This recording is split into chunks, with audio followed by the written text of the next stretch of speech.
Viešpats su jumis. Pasiklausykite Šventosios Evangelijos pagal Joną.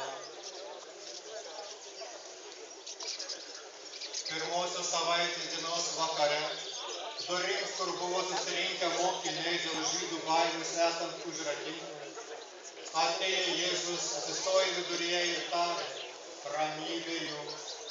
Tai pasakęs, jis parodė jiems rankas ir šoną. Mokiniai nudžiugo išvydę Viešpatį. O Jėzus vėl tarė: ramybė jums. Kaip mane siuntė tėvas, taip ir aš jus siunčiu. Tai pasakęs, jis kreipė juos ir tarė: imkite šventąją dvasią.